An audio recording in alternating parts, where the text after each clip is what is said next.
안녕하세요.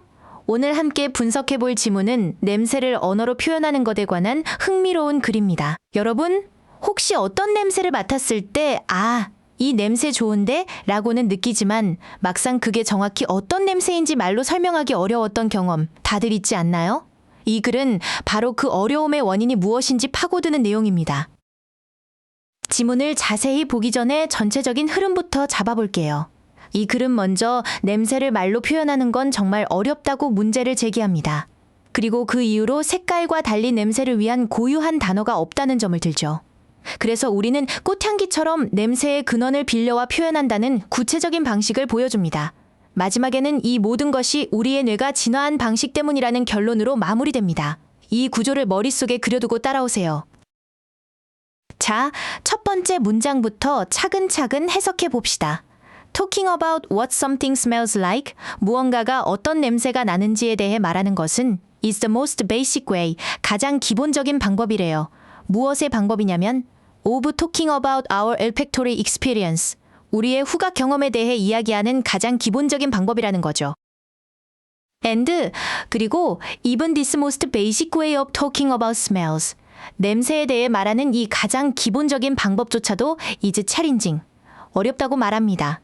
이 문장에서 문법적으로 가장 중요한 포인트는 주어와 동사의 수일치입니다.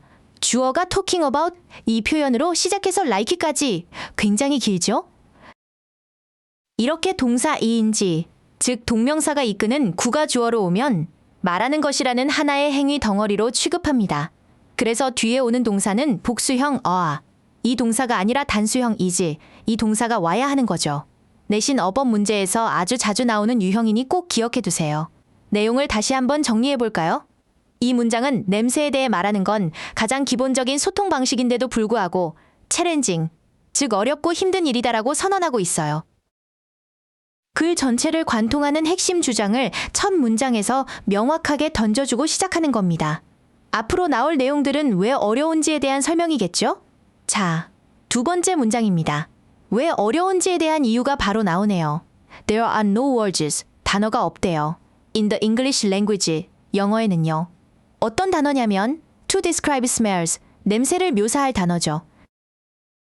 In the same way, 똑같은 방식으로는 없다는 건데 어떤 방식과 비교하냐면 in which blue or green describe colors, 파란색이나 초록색이라는 단어가 색깔을 묘사하는 것과 같은 그런 방식의 단어는 없다는 뜻입니다. 이 문장은 there are, 이 표현으로 시작하죠. 이렇게 there, 이 단어로 시작하는 문장은 가 있다는 뜻이고 주어와 동사의 자리가 바뀐 도치 구문입니다. 동사 뒤에 나오는 명사가 진짜 주어예요. 여기서는 no words, 복수 명사가 주어이기 때문에 동사로 are, 이 동사를 쓴 겁니다. 만약 단수 명사였다면 is, 이 동사를 썼겠죠? 기본적인 구문이지만 정확히 알아둬야 합니다. 이 문장에서 가장 까다로운 부분은 in which일 거예요. 이런 전치사 더하기 관계대명사 구조 뒤에는 항상 완전한 문장이 온다는 게 핵심입니다. 뒤를 볼까요? blue or green, 이 표현이 주어, describe, 이 단어가 동사, colors, 이 단어가 목적어, 빠진 성분이 하나도 없는 완전한 문장이죠. 그래서 which만 쓰면 틀리고 in which, 이 표현을 써야 하는 겁니다. 어법 문제에서 완전한 절과 불완전한 절을 구별하는 능력은 정말 중요해요. 결국 이 문장은 앞 문장에서 던진 냄새 묘사는 어렵다는 주장에 대한 구체적인 이유를 설명하는 역할을 합니다. 색깔이라는 아주 명확한 비교 대상을 끌어와서 파란색처럼 냄새 자체를 가리키는 단어가 없기 때문이라고 콕 집어 말해주고 있죠. 이 대조를 통해 주장이 훨씬 설득력 있어집니다. 세 번째 문장입니다. instead, 대신에, 즉, 직접 묘사하는 단어가 없는 대신에 to talk about how something smells, 무언가가 어떻게 냄새 나는지에 대해 이야기하기 위해서 we talk about, 우리는 이야기한대요. 무엇에 대해서요? The source of the odor, 그 냄새의 근원에 대해서 말한다는 겁니다. 문법 포인트를 짚어볼까요? 문장 맨 앞에 to talk, 이 표현처럼 to 부정사가 오고 콤마가 찍히면 아주 높은 확률로 하기 위해서라는 목적을 나타냅니다. 왜 우리가 냄새의 근원에 대해 이야기하나요? 바로 무언가가 어떻게 냄새나는지 이야기하기 위해서죠. 주된 행동의 목적을 설명해주는 부사적 용법입니다. 하나 더 볼게요. How something smells 부분입니다. 어떻게 냄새가 나니? 라고 직접 묻는 게 아니라 어떻게 냄새가 나는지처럼 문장의 일부로 들어갔죠. 이걸 간접의 문문이라고 부릅니다. 간접의 문문의 핵심은 어순이에요. 의문사, 주어, 동사 순서를 반드시 지켜야 합니다. How does something smell? 이 표현처럼 쓰면 틀린다는 점 꼭 기억하세요. 네 번째 문장은 아주 짧고 명확한 예시입니다. Things smell. 사물들은 냄새가 나는데 어떻게 나냐면 flowery, fruity, or fishy, 꽃 같은, 과일 같은 또는 생선 같은 냄새가 난다고 하죠. 여기서 flower, fruit, fish 이 단어가 모두 냄새의 근원, 즉 소스인 걸 알 수 있죠? 문법적으로는 smell 같은 감각동사 뒤에는 부사가 아니라 flowery 같은 형용사가 온다는 점을 기억해 두세요.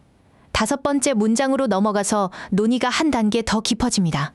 Furthermore, 더욱이, 게다가 Even the most familiar odors, 심지어 가장 친숙한 냄새들조차도 are difficult to identify, 식별하기 어렵다고 합니다.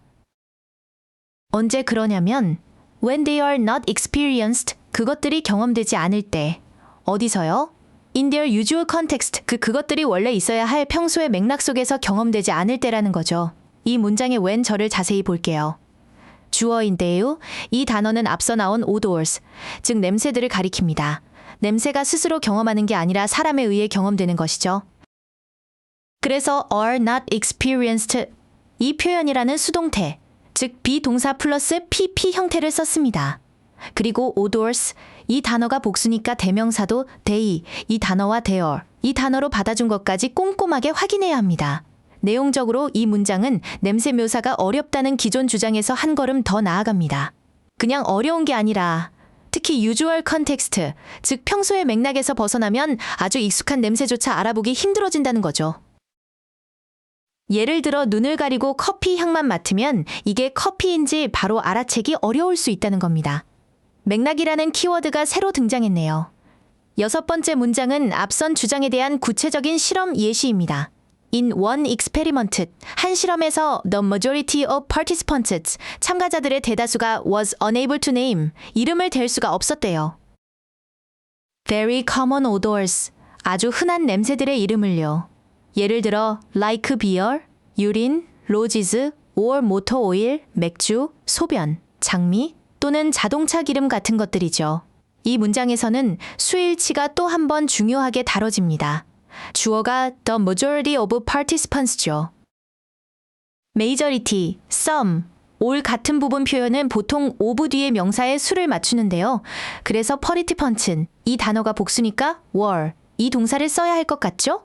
하지만 the majority, 이 표현은 대다수라는 하나의 집단으로 봐서 단수 was, 이 동사를 쓰기도 합니다.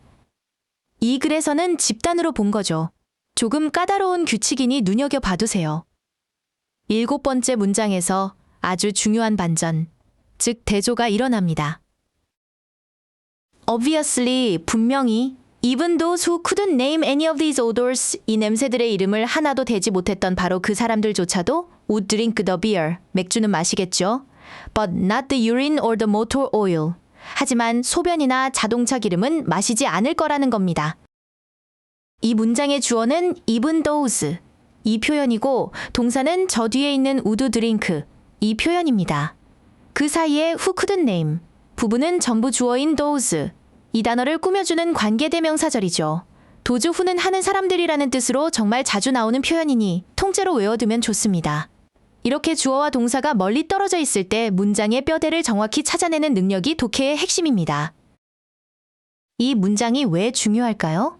바로 이름을 대는 것, name, 과 마시는 행동, drink을 명확하게 대조하고 있기 때문입니다. 냄새의 정체를 말로 표현하는 언어적 능력은 부족하지만 그 냄새에 맞춰 올바르게 행동으로 반응하는 능력은 가지고 있다는 거죠. 이 대조가 바로 이 글의 최종 결론으로 이어지는 다리 역할을 합니다. 자, 드디어 마지막 문장, 이 글의 결론입니다. This is how, 이것이 바로 한 방식이다. 어떤 방식이냐면 Evolution has shaped our brain, 진화가 우리의 뇌를 형성해 온 방식이라는 거죠. 콜론, 뒤에 그 방식에 대한 부연 설명이 나옵니다. We respond to odors correctly. 우리는 냄새에 올바르게 반응하지만 but we are not well equipped. 우리는 잘 갖추어져 있지는 않다. To talk about them, 그 냄새들에 대해 이야기하도록은 말이죠. 문법적으로 this is how, 구조를 볼게요.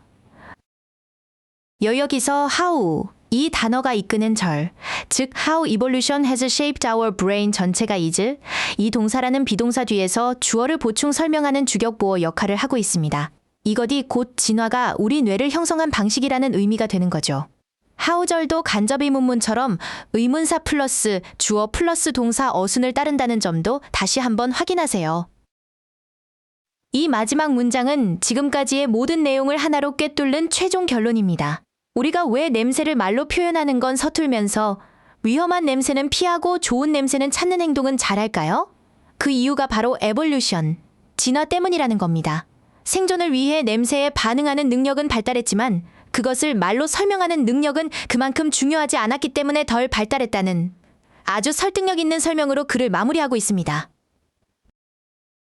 이제 글의 흐름을 만들었던 핵심 어휘들을 정리해 보겠습니다. 첫 문장에 나왔던 챌린징. 이 단어는 이 글이 다룰 핵심 문제가 무엇인지, 즉 냄새 묘사의 어려움을 명확히 보여주는 단어였죠. 그리고 describe, 즉 묘사하다라는 동사는 이 글 내내 우리가 잘하지 못하는 바로 그 행위를 가리키는 핵심 동사였습니다. 다음으로 source. 이 단어는 냄새를 직접 묘사할 수 없을 때 우리가 사용하는 대안, 즉 냄새의 근원을 말하는 핵심 개념어였죠. 꽃향기처럼요. 그리고 컨텍스트. 이 단어는 논의를 심화시키는 중요한 조건이었습니다. 평소의 맥락에서 벗어나면 냄새 식별이 더 어려워진다는 내용 기억나시죠? 마지막으로 가장 중요한 두 단어입니다. respond, 즉 반응하다는 말로 묘사하는 능력과 대조되는 우리의 행동적 능력을 보여주는 단어였어요. 이 대조를 통해 글의 결론이 도출됐죠. 그리고 evolution, 진화는 이 모든 현상, 즉 언어 능력의 한계와 행동 능력의 발달이라는 차이에 대한 최종적인 설명을 제공하는 가장 근본적인 원인이었습니다. 오늘 강의를 정리해 보겠습니다. 이 글은 냄새를 언어로 표현하기는 왜 어려운가? 라는 질문에서 시작해서 색깔과 달리 고유한 단어가 없다는 근거와 냄새의 근원을 빌려 쓰는 예시를 보여주었습니다. 그리고 결정적으로 말로 표현하는 능력과 행동으로 반응하는 능력을 대조하면서 그 차이가 바로 생존을 위한 진화의 결과라는 깊이 있는 결론에 도달했죠. 글의 논리적 흐름을 따라가는 연습 꾸준히 해주시길 바랍니다. 오늘 강의는 여기까지입니다. 문장이 조금 길고 복잡했지만 차근차근 구조를 분석하고 나니 내용이 명확하게 보이죠? 오늘 배운 핵심 구문과 단어들을 꼭 다시 한번 복습하면서 여러분의 것으로 만들어 보세요. 수고 많으셨습니다.